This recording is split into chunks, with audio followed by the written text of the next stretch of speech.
تاریخ بشر کی دو عظیم ہستیاں حضرت محمد امین و صادق اور حضرت امام جعفر صادق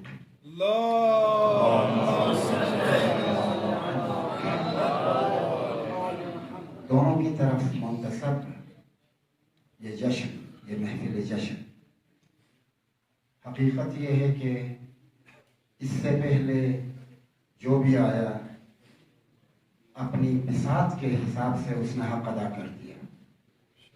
یہ بساط کی قید میں نے اس لیے لگائی کہ جن ہستیوں کی مناسبت سے یہ جشن ہے ان کا حق تو کسی کے بس میں نہیں ہے کہ کوئی ادا کر سکے، لہذا اپنی بساط کے حساب سے حق ادا کر دیا۔ اس جشن میں لوگ اور شریک ہونے والے حضار گرامی قدر محظوظ ہوئے، ان کے ایمانی جذبات محمیز ہوئے اور معنوی اعتبار سے واقعاً ایک لطف اور ایک خاص طرح کا کی لذت حاصل ہو گئی۔ جو میں اپنے طالب علم ساتھیوں کے لیے ان کی خدمت میں پیش کرنے کا سوچ کے آیا تھا، اس کو میں تلخیص کر کے اختصار کر کے ابھی مجھے بیان کرنا ہوگا، کیونکہ 7 بجے سے آپ حضرات یہاں پر موجود ہیں اور ابھی 9 بجنے والے ہیں۔ 2 گھنٹے کافی ہوتے ہیں۔ وہ تو کہیے کہ ماشاءاللہ سے آوازوں کا جادو ایسا تھا کہ اس نے ہمیں 2 گھنٹوں تک یہاں پہ روکے رکھا اور بالکل تھکاوٹ کا احساس نہ ہو پایا، اور میں نہیں چاہتا ہوں کہ اس نشاط کو تھکاوٹ میں تبدیل کروں، اس لیے میں اختصار کے ساتھ اپنی گفتگو کو آپ کے سامنے پیش کروں گا۔ چونکہ پیغمبر کی آمد کی مناسبت سے یہ جشن ہے، حضرت امام جعفر صادق کی مناسبت سے یہ جشن ہے، تو قرآن مجید کی سورہ اعراف کی آیت نمبر 175 کی آیت آپ کی خدمت میں نے تلاوت کی ہے۔ اس میں پیغمبر کے اوصاف اور پیغمبر کے پیروکاروں کی خصوصیات بیان ہوئی ہیں، تو ہمیں دونوں جہت سے سوچنا چاہیے کہ یہ پیغمبر ہیں کیا، اس کی نشانیاں کیا ہیں، اس کی ان کی ڈیوٹیز کیا ہیں، ذمہ داریاں کیا ہیں، اور پھر ان جیسے عظیم ہستی کے جو پیروکار ہیں وہ کون ہیں۔ اس آیت سے پچھلی آیت میں یعنی آیت نمبر 174 میں ان لوگوں کا تذکرہ ہے کہ جن پر اللہ کی رحمت ہے۔ کچھ لوگ ایسے ہیں کہ ان پر فعلیہ رحمت اللہ، ان پر خدا کی رحمت ہے۔ اس کے بعد ہی یہ آیت ہے الذین یتبعون الرسول النبی الامی، یہ وہ لوگ ہیں کہ جن پر خدا کی رحمت ہے، وہ لوگ ہیں کہ جو اس رسول کی پیروی کرتے ہیں جو خبریں بھی دیتا ہے اور بنا کسی سے پڑھے، بغیر اس کے کہ اس کرۂ ارض میں جتنے انسان ہیں ان انسانوں میں سے کسی انسان کے پاس دانو یا ادب طے کیے عالم غیب کی خبریں دیتا ہے۔ اگر امی کے معنی اس معنی میں کر لیں، ورنہ ایک معنی اور بھی کیا ہے مفسرین نے کہ امی یعنی ام القریٰ کے رہنے والے، مکہ کے رہنے والے، ایک معنی یہ بھی کیا ہے۔ بہرحال دونوں ممکن ہیں۔ بعض مفسرین نے تھوڑی سی ادب میں کوتاہی کرتے ہوئے اس امی کے ترجمے میں لکھا کہ مثلا ان پڑھ، ناخواندہ، تو یہ تھوڑی سی بے ادبی ہے پیغمبر کی شان میں۔ آپ یہ نہ کہیں ناخواندہ، چونکہ ناخواندہ جب کہا جاتا ہے تو ایسا لگتا ہے کہ پڑھا لکھا نہیں ہے، ان پڑھ کوئی ہے، بلکہ یہ مانا کریں کہ کوئی بشر اس لائق نہیں ہے کہ آپ کا استاد قرار پائے، بشر اس قابل نہیں، لہذا آپ نے کسی کے پاس پڑھا نہیں، لیکن بغیر پڑھے ہوئے غیب کی خبریں دے دیتا ہے، اور ایک پورا سلیبس اور ایک پوری شریعت لے کے آیا ہے کسی کے پاس پڑھے بغیر، اور یہ پڑھے بغیر اتنا بڑا کام کر جانا، یہ خود بتا رہا ہے کہ آپ نبی ہیں اور خدا کی طرف سے نبی ہیں، آپ کے نبوت کی سچائی اور صداقت کے اس بات کے لیے یہی کافی ہے۔ الذی یجدونہ، اچھا ایک تو یہ نشانی ہے کہ بغیر پڑھے وہ باتیں لے کے آئے ہیں جو ابھی تک بشر کے پاس تھی نہیں، انتہائی ماڈرن باتیں، انتہائی جدید شریعت، یہ آپ کے نبی ہونے کے لیے ایک نشانی تو یہ ہے۔ دوسری نشانی الذی یجدونہ مکتوبا عندہم فی التوراۃ والانجیل، یہ وہ پیغمبر ہیں کہ یہ لوگ پاتے ہیں کہ ان کا نام اور ان کا تذکرہ لکھا ہوا ہے تورات میں بھی اور انجیل میں بھی، یعنی جس کی پیشن گوئی پہلے سے کی گئی تھی وہ یہ ہے۔ دوسری نشانی یہ ہے۔ اب اس کے بعد اس کے کام، اس کے اعمال، یأمرہم بالمعروف وینہاہم عن المنکر، اچھی طرح غور کریں میرے طالب علم دوستوں سے میری درخواست ہے کہ وہ غور کریں۔ معروف کا ترجمہ عام طور پہ کیا جاتا ہے اچھے کام، منکر کا ترجمہ کیا جاتا ہے کہ برے کام، ہے نا۔ امر بالمعروف کے معنی کیا کرتے ہیں؟ اچھائیوں کا حکم دینا۔ نہی عن المنکر کا ترجمہ کیا کرتے ہیں؟ برائیوں سے روکنا۔ وہی اصطلاحات ہی اسی آیت کے اندر ہیں۔ یأمرہم بالمعروف، وہی امر سے، امارہ سے مضارع کا صیغہ ہے یأمرہم بالمعروف، اور نہی عن المنکر سے ہی یہ لفظ بنا ہوا ینہاہم عن المنکر۔ تو یہ معروف و منکر کیا ہے؟ اچھی طرح غور کریں۔ اگر آپ اس کی لغت کے اعتبار سے کھوج لگا کے ایگزیکٹ ترجمہ نکالنا چاہیں تو اچھائی ہرگز ترجمہ نہیں ہے معروف کا، یعنی کسی لغت میں بھی، لغت عرب کے جتنے لغت شناس دانشور گزرے ہیں ان میں سے کسی بھی لغت میں آپ اچھائی ترجمہ نہیں نکال سکتے، نہیں، بلکہ یہ لازمہ، یہ ترجمہ ہے، ترجمے کا لازمہ ہے۔ جو اصل ترجمہ ہے وہ میں آپ کی خدمت میں ابھی پیش کرتا ہوں۔ معروف یعنی شناختہ شدہ، جانا پہچانا۔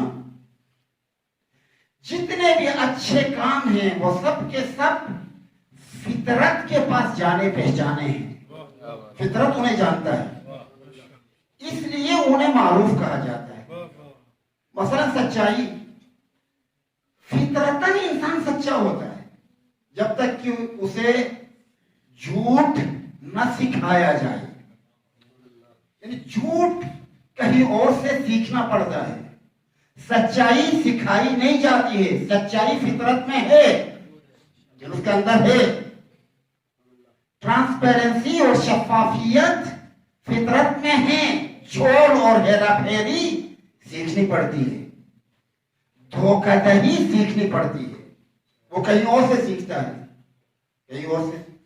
خدا نے انسان کو جس فطرت کے ساتھ پیدا کیا ہے اس فطرت میں جھوٹ نہیں ہے۔ یہ بعض دفعہ آپ نے بھی سنا ہوگا، میں نے بھی سنا ہے، لوگوں نے مثالیں دی ہیں اور یہ شاید حقیقت ہو کہ دروازے پہ نوک ہو گیا اور بابا موجود ہے لیکن جانا نہیں چاہتا ہے، بیٹے سے کہتا ہے کہ جاؤ ان سے کہو بابا نہیں ہے، تو اس کی پاکیزگی کا یہ عالم ہوتا ہے کہ وہ بچہ جا کے دروازے پہ کہتا ہے کہ بابا کہتا ہے کہ بابا نہیں ہے گھر میں، یہ وہ پاکیزگی ہے، یعنی اسے ابھی جھوٹ بولنا آتا نہیں ہے، جھوٹ بولنا اسے آتا نہیں ہے۔